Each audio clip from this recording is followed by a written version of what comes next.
Welcome back to our Busting Addiction and Its Myths podcast. I'm Bruno J., and I have updated the introduction to our episodes in order to address an issue that we cannot ignore, nor do we want to. It looks like COVID-19, the coronavirus, will be with us for some time. Some say for another year or two. People are as frightened as they ever have been. They seek safety for their families above all, protection from the virus and from economic insecurity. But many families also face an added burden, drug addiction and alcoholism in their own homes, and what to do about it. There's something you should know. We, Safe House Rehab Thailand, were founded on the idea of safety. We hold on to the truth that clients deserve to come to a treatment clinic where they can at least feel safe and sound. Devoting ourselves to safety first gives us the firm foundation upon which everything else is constructed, hence our name, Safe House Rehab Thailand.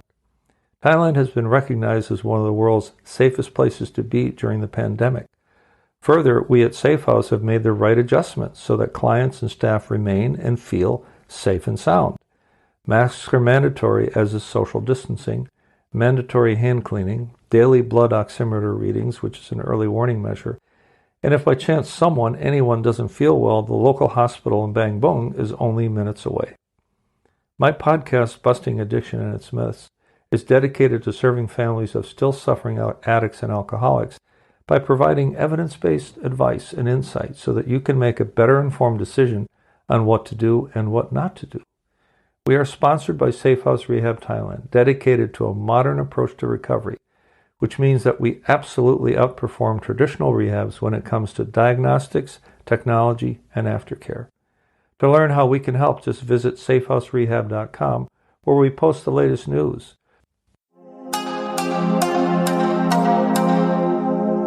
This is Bruno J. again, and welcome to episode 11 of season 5 of my podcast, Busting Addiction and Its Myths. This episode is dedicated to my love affair with marijuana.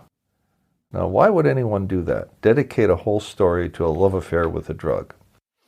Well, my purpose in this podcast is to bring you the truth about addiction, including alcoholism, and occasionally bust a myth or two. Then to peel the lid off the surface of addiction to see what's underneath. What my counselor saw just before she helped me sober up for good in 1993, and I hope that's for good, but there are no guarantees if I don't stay on top of my recovery game, was a 46-year-old professional man who looked and was strung out, nervous, skinny, smoking incessantly, unemployed.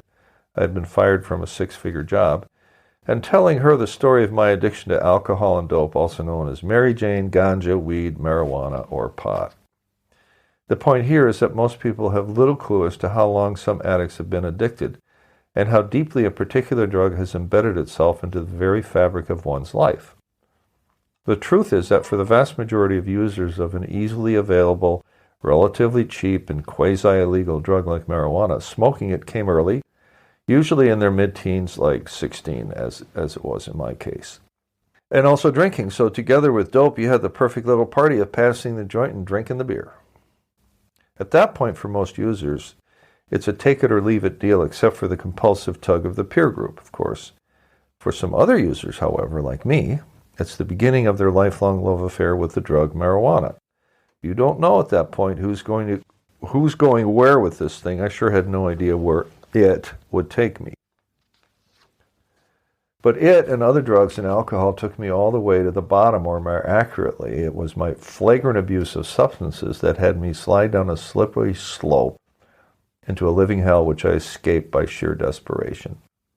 My love affair story with Mary Jane, marijuana, starts when I was about 18, when I tried a token my sophomore year. I was one of those who was only 17 when I started college out east, an unsupervised juvenile. I was serious about school, however, and I did graduate with decent grades and got a master's degree in Chicago in short order. I saved seeds for my dope and planted them in a quart basket over spring break in the greenhouse where we were getting the tobacco crop started. My family owned a tobacco farm in Ontario, Canada. Yep, they grow tobacco in Ontario to this day. You can check it out. So I was an old hand at growing many different types of plants, given we grew cover crops as well. So I said to my mom, "Mother, could you or John give this botany project some water as you water the tobacco, then keep doing it even after the tobacco is replanted?" "Oh, but of course, my boy," she says. Well, she's the best mom in the world, taking care of my dope. When I came home for summer vacation in late May, the dope was getting tall. My mom said, "Sonny boy, that botany project sure looks like canapé." That's the Lithuanian word for cannabis or hemp. I told her not to worry, it'll be out of there shortly. My younger brother John and I replanted about a dozen or so of said plants in a clearing at the edge of a tobacco field with lots of sun and good drainage. That sandy loam soil is the world's best for certain kinds of crops. The dope grew to a height of 10 feet by Labor Day. The buds were the size of a fist. We pulled down all the plants without stripping the buds, then dried the entire plant in a tobacco kiln without letting our dad know what the heck we were doing. We then stripped the buds, shaved them a bit, then bagged the dope and ended up selling and giving away about 10 pounds of marijuana in town, which is only a couple miles away. My brother and I earned the distinction of becoming the original dope men in our area. That was quite the distinction, but it was too much work. My next move at the age of 19 or so was just to deal it, not just grow it and deal it. My supplier contact was my fiance's girlfriend, whose boyfriend bought and sold dope in not too serious a way, kind of a hobby. So I said to him, "Dave, can you get me a kilo for starters? I want to see how it goes in Toronto." Dave, however, lived in Delton, Detroit, so I would have to slip over the Canada-U.S. border with a kilo of Mary Jane in my Pontiac. Sure enough, I buy a kilo. It's compressed into approximately a 2x6 by 10-inch block, which I place in a toiletry kit and slide under the driver's seat, and that's all. Now, you have to understand the distances involved. The family farm is 190 miles from Detroit, which is a 2.5-hour drive if you average 90 miles an hour, which they let you do back then. And then Toronto is another 250 miles from Detroit. Well, the farm is about 90 miles south of Toronto, so I drive across the border at Sarnia, Ontario, just north of Detroit. No sweat, with the dope under my seat. Imagine getting caught with a dealer's quantity of dope, and then another 340 miles to Toronto to sell the dope, then home, all told. For my troubles and risk, I made $400. Buy for $400, sell for $800. And lots of sampling along the way, of course, got to make sure it's any good. I made it home about 9 a.m. after driving all night. My dad was waiting for me, steaming because I should have been on the tractor 2 hours ago. Well, this is just one example of how I integrated marijuana into my life as if it were no big deal. Well, more follows, examples. My brother and I got a hold of some hashish, and we would drive around farm country high as kites at night, marveling at the effect, drinking beer, impressing our friends with our generosity. Pot had not yet become a daily ritual, as it did much later for me. When I moved to New York in the early 80s, I found a very convenient means of getting the pot I wanted, when I wanted it. I asked one of my ad agency friends at the time, "David, where can I get some really good stuff really easy?" He turned me on to a pot delivery service called Weedy, as in we deliver. You call a number, tell them who sent you, as in David H., and then ask what's on the menu. They'll say, "Oh, we have Maui Wowie, California Sens, Colombian Dynamite, Thai sticks, and so on." Then the price, say, is $50 an ounce, and don't forget to tip the delivery guy. He's one of those bicycle guys you see all over town. He comes only to your place of business.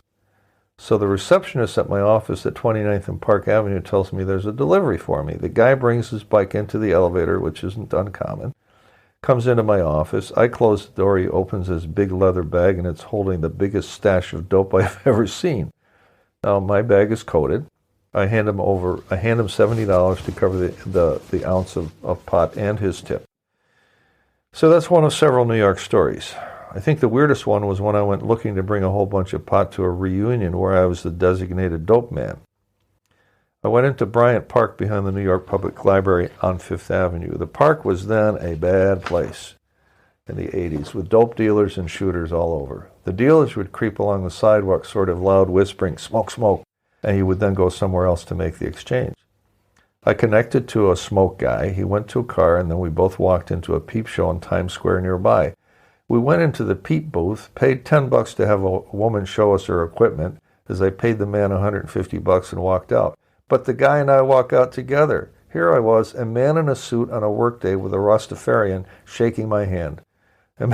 Imagine if a colleague saw that. Silly risks one takes. But the New York cops care less about small stuff like that. One of the most embarrassing events, and one that showed how dependent on marijuana I was getting, happened on a flight. I decided for God knows what reason that I would toke in the bathroom on the flight. I lit up a joint, then blew the smoke into the toilet as it vacuum flushed the smoke out. When I got back to my seat, the fellow next to me said, "I can smell what you just did, and I should have you arrested and thrown off the plane. You are a dumb son of a bitch." I sat there for an hour in mortified silence, but lucky for me, the guy just said as we were leaving, "You were lucky this time. You're not worth my trouble." So he didn't think very highly of me, obviously. So now I will fast forward to close out the story of my ill-fated love affair with marijuana.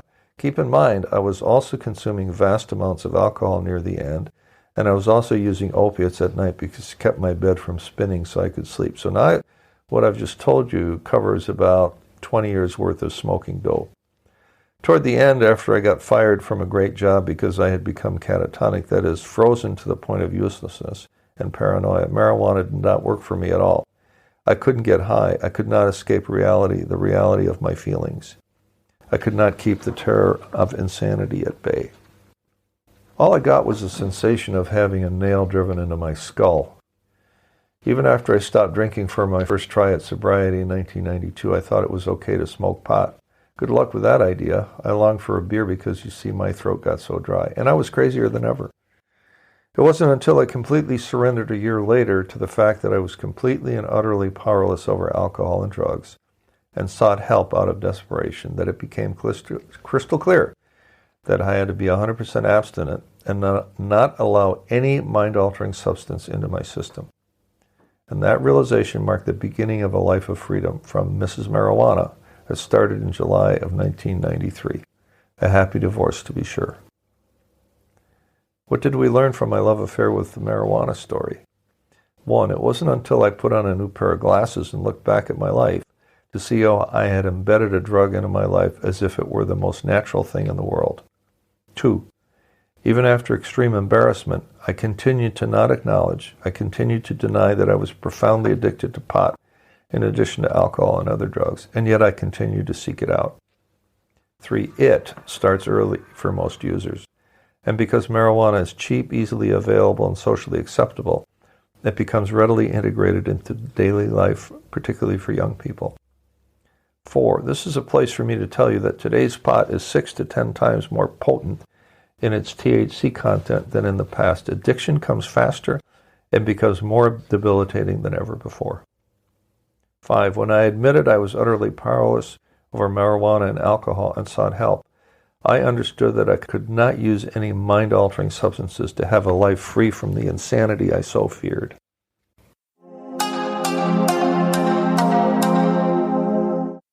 Thank you for tuning in today. This podcast is sponsored by SafeHouseRehab.com. SafeHouse Rehab represents the modern approach to recovery founded on safety as our first priority. We absolutely outperform traditional rehabs with a sophisticated intake protocol, application of new techniques, and a more robust aftercare program.